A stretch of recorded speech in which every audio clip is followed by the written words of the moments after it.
আশা করছি আপনারা ভালো আছেন। আমি টেক কমল থেকে আক্তারুল আজিম বলছি। আজকে আমি আপনাদের সামনে যে বিষয়টি নিয়ে হাজির হয়েছি সেটি হচ্ছে থাম্বনেইল। একটি থাম্বনেইল ইউটিউবের ভিডিওর জন্য অত্যন্ত গুরুত্বপূর্ণ।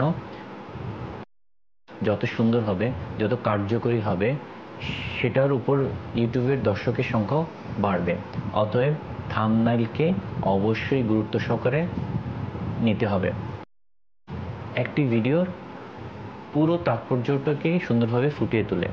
অতএব যারা কন্টেন্ট ক্রিয়েটর বা ভিডিও করেন ইউটিউবে, তাদের জন্য একটি থাম্বনেইলের গুরুত্ব অত্যন্ত বেশি। আজকে আমি আপনাদেরকে একটি থাম্বনেইল কিভাবে ফটোশপে বানাতে হয় এবং একটা থাম্বনেইল তৈরি করার জন্য কি কি বিষয়কে প্রাধান্য দিতে হয়, এবং যারা বিগিনার, বিশেষ করে যারা বিগিনার, আজকে আমি তাদের জন্য আসলে এই ভিডিওটি করছি। আশা করছি তাদের ভালো লাগবে। এবং একটি থাম্বনেইলের মাধ্যমে কিভাবে সাবজেক্ট, অবজেক্ট এবং বিষয়গুলোকে তুলে ধরতে হবে, আজকে যারা বিগিনার তাদেরকে আমি সুন্দরভাবে ফুটিয়ে তোলার চেষ্টা করব বা দেখানোর চেষ্টা করব। আশা করছি আপনাদের সবারই ভালো লাগবে। আরেকটা জিনিস মনে রাখবেন, যদি আপনাদের এই ভিডিওটি ভালো লাগে অবশ্যই লাইক, শেয়ার, কমেন্ট করতে ভুলবেন না। আরেকটা বিষয়, সাবস্ক্রাইব করতে ভুলবেন না। সাবস্ক্রাইব অত্যন্ত গুরুত্বপূর্ণ। আপনি যত বেশি বেশি আমার ভিডিওকে সাবস্ক্রাইব করবেন বা আমার চ্যানেলকে সাবস্ক্রাইব করবেন, পরবর্তী আমি চেষ্টা করব আপনাদেরকে আরও কিছু ভালো ভিডিও তুলে ধরার জন্য। কিছুক্ষণের মধ্যেই আমি আপনাদেরকে দেখানোর চেষ্টা করব কিভাবে ফটোশপে একটি সুন্দর থাম্বনেইল তৈরি করা যায়। সঙ্গেই থাকুন।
থাম্বনেইল তৈরি করার আগে এর সবচেয়ে গুরুত্বপূর্ণ বিষয়টি হচ্ছে এর ব্যাকগ্রাউন্ড।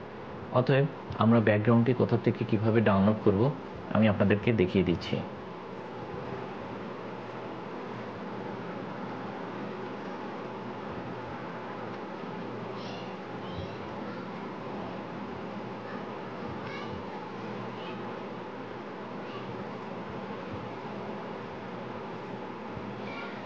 আপনারা এখান থেকেই চেষ্টা করতে পারেন আপনাদের পছন্দ অনুযায়ী যেই ব্যাকগ্রাউন্ডটি দরকার আপনারা সেটি ডাউনলোড করতে পারেন।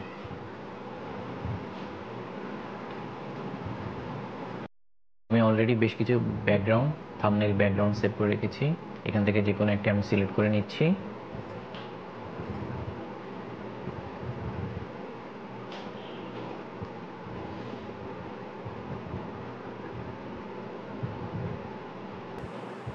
এখন এই ব্যাকগ্রাউন্ডে আপনারা আপনাদের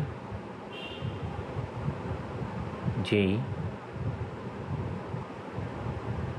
কোনো এখন এই ব্যাকগ্রাউন্ডে আপনারা চাইলে আপনাদের মনের মতো করে টেক্সট, ইমেজ, কার্টুন, লগো যে কোনো জিনিস ইউজ করতে পারেন।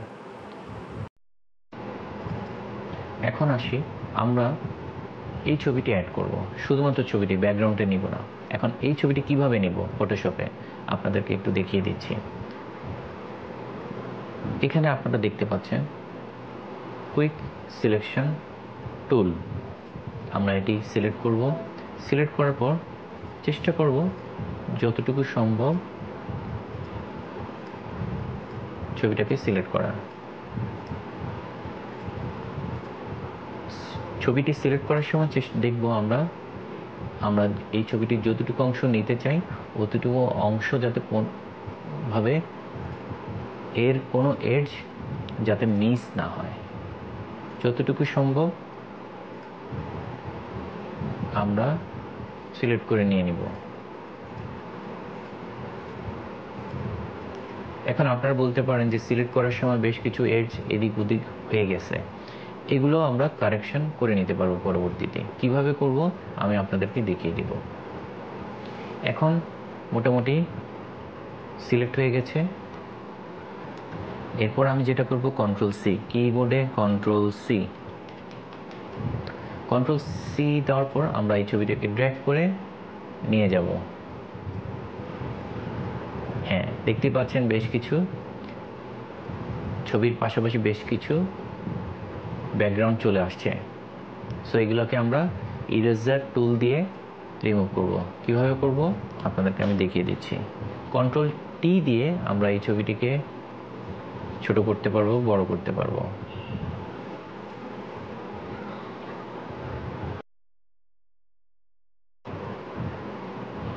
দেখতে পাচ্ছেন কি সুন্দরভাবে আমি ইরেজার টুল দিয়ে এই স্টিকগুলোকে ঠিক করে নিচ্ছি।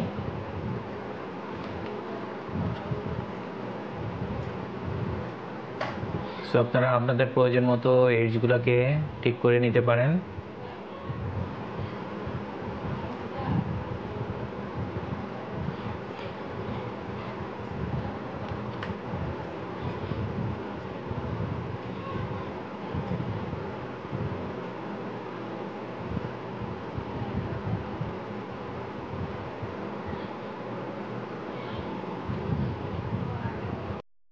আপনারা ছবিটিকে যখন আপনাদের ব্যাকগ্রাউন্ডে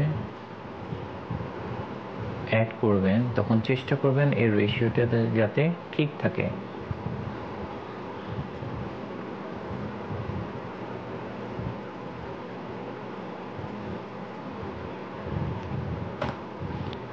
এখানে আমি দেখতে পেরেছেন আমার মূল ব্যাকগ্রাউন্ডকে ইনভিজিবল করে রেখেছি, এখন আবার ভিজিবল করে দেব।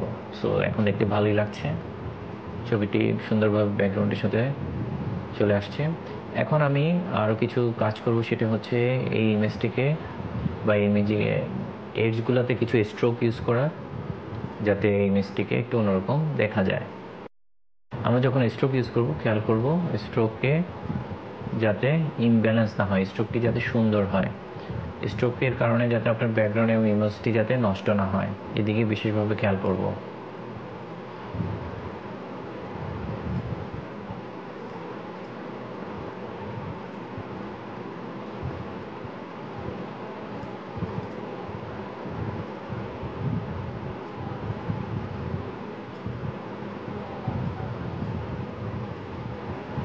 মোটামুটি এখন দেখতে ভালো লাগছে।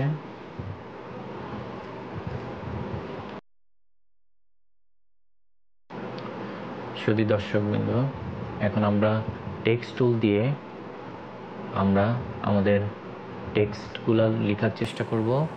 টেক্সট টুল দিয়ে আমরা লেখার ক্ষেত্রে যে জিনিসটি খেয়াল করব সেটি হচ্ছে ব্যাকগ্রাউন্ডের সাথে যাতে টেক্সটটি সামঞ্জস্য হয়, এমনভাবে আমরা টেক্সটটি লেখার চেষ্টা করব এবং টেক্সটে যে কালারটি ফিল করব সেখানে কালারটি যাতে ব্যাকগ্রাউন্ডে ফুটে ওঠে, এই জিনিসটার ক্ষেত্রে আমরা বিশেষভাবে খেয়াল করব।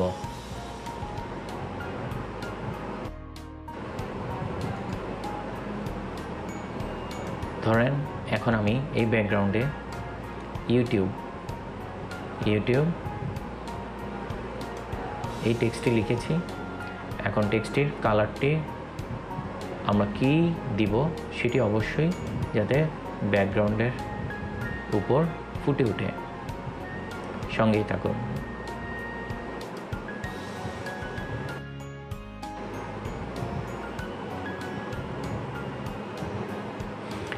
এখন আমরা এই টেক্সটেও স্ট্রোক ইউজ করতে পারি। আমরা আমাদের পছন্দ অনুযায়ী যেই স্ট্রোকটি ব্যবহার করলে আপনার টেক্সটটি ব্যাকগ্রাউন্ডের উপর ফুটে উঠবে সেভাবেই আপনি চেষ্টা করবেন আপনার স্ট্রোক ব্যবহার করার। এখন আমরা কন্ট্রোল টি দিয়ে চাইলে এই টেক্সটটিকে বড় ছোট করে নিতে পারবো এবং আপনি এখানে আপনার টেক্সটটিকে প্রয়োজন মতো বড় করে নিতে পারবেন।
এখন যেহেতু আমি ফটোশপে এই থাম্বনেলটি তৈরি করছি, অথবা আমরা চাইলে ফটোশপের একটি সিম্বল বা একটা সাইন ইউজ করতে পারি যাতে দর্শকরা ইজিলি বুঝতে পারে আমি এই থাম্বনেলটি ফটোশপ দিয়ে তৈরি করেছি। জিনিসটা করা হচ্ছে শুধুমাত্র অ্যাট্রাকটিভনেস বাড়ানোর জন্য। অতএব আপনার থাম্বনেল যত অ্যাট্রাকটিভ হবে, দর্শকদের কাছে আপনার ভিডিওটি তত গ্রহণযোগ্যতা পাবে। এই জিনিসটি বিশেষভাবে খেয়াল করবেন।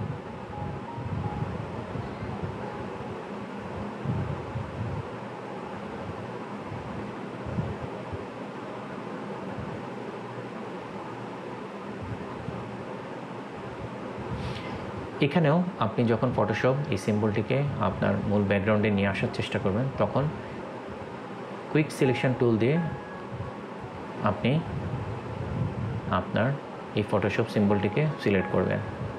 দেখেন আমি কিভাবে নিয়ে যাচ্ছি। সিলেক্ট করার পর কুইক সিলেকশন টুল দিয়ে সিলেক্ট করার পর আমি কন্ট্রোল সি, এরপর এটাকে ড্র্যাগ করে নিয়ে এসেছি আমার মূল ব্যাকগ্রাউন্ডে। এরপর যেটা করব, কন্ট্রোল টি দিয়ে এই ছবিটিকে রিসাইজ করে নেব। এই অংশটিকে রিসাইজ করে আমি আমার পজিশন অনুযায়ী এই সিম্বলটিকে যে পজিশনে রাখলে দেখতে ভালো লাগবে সেখানেই আমি এই সিম্বলটিকে অ্যাড করব, বা এর পজিশন অনুযায়ী চেষ্টা করব ড্র্যাগ করে নিয়ে আসার, যেখানে দেখতে এটাকে অনেকটুকু ভালো দেখা যাবে, ব্যাকগ্রাউন্ডের সাথে খাপ খাবে। এখানেও চাইলে আপনারা স্ট্রোক ইউজ করতে পারেন। এই স্ট্রোক ইউজ করার ক্ষেত্রেই অবশ্যই মনে রাখবেন আপনারা কখনোই স্ট্রোকটি যাতে বেখাপ্পা না হয়ে যায়।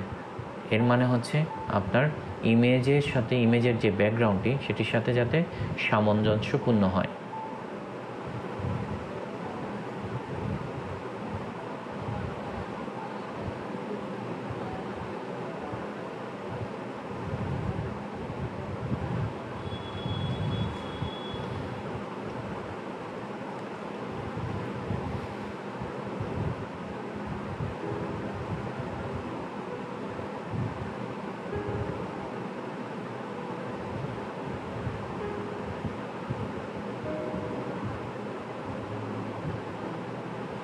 শুধু দর্শকবৃন্দ, মোটামুটি আমাদের থাম্বনেইল অলরেডি তৈরি হয়ে গেছে। চাইলে আপনারা আপনাদের প্রয়োজন মাফিক আরও অনেক কিছু অ্যাড করে নিতে পারেন। করব আপনাদের দেখিয়ে দিচ্ছি।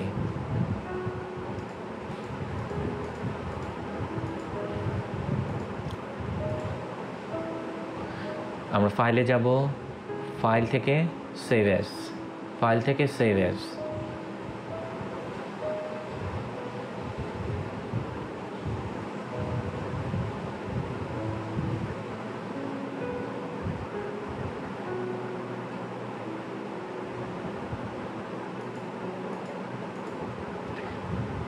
এরপর আমরা যে নামে ফাইলটিকে সেভ করব সেই নাম দিয়ে অবশ্যই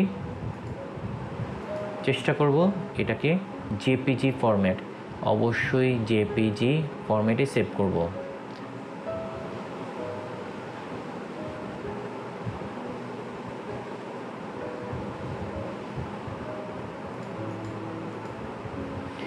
একটা জিনিস মনে রাখবেন, চেষ্টা করব ম্যাক্সিমাম কোয়ালিটি রাখার, কিন্তু ম্যাক্সিমাম কোয়ালিটি রাখতে গিয়ে আরেকটা জিনিস খেয়াল করবেন, আপনার ছবির সাইজ যাতে 2 MBর থেকে বেশি না হয়। অবশ্যই ইউটিউবে থাম্বনেইল 2 MBর বেশি হলে সেটা অ্যাকসেপ্টেবল হবে না।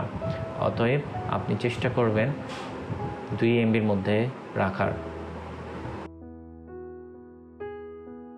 আর এই ভিডিওটি শুধুমাত্র বিগিনারদের জন্য, যারা নতুন ইউটিউবে ভিডিও তৈরি করছেন, যারা নতুন করে থাম্বনেইল তৈরি করার চিন্তাভাবনা করছেন আপনার ভিডিওর জন্য, তাদের জন্যই শুধুমাত্র এই ভিডিওটি। আশা করছি আপনারা এই ভিডিওটি থেকে কিছুটা শিখে থাকবেন। আপনারা যদি কিছু শিখে থাকেন আমার এই ভিডিওটি দেখার পর আমি খুবই উপকৃত হব। আশা করছি আপনাদের পুরো উপস্থাপনাটি ভালো লেগেছে। যদি ভালো লেগে থাকে আমার ভিডিওটিকে লাইক, শেয়ার, কমেন্ট এবং সাবস্ক্রাইব করতে ভুলবেন না। আমার চ্যানেলের নাম হচ্ছে আখতারুল আজিম। অবশ্যই আপনারা আমার চ্যানেলকে সাবস্ক্রাইব করবেন। আপনারা যত বেশি সাবস্ক্রাইব করবেন, লাইক, শেয়ার, কমেন্ট করবেন, আমি চেষ্টা করব পরবর্তীতে আপনাদের সামনে আরও কিছু ভিডিও তুলে ধরার। আজ এই পর্যন্ত। আশা করছি আপনারা ভালো থাকবেন, সুস্থ থাকবেন, দেশের জন্য কাজ করবেন। আল্লাহ হাফেজ।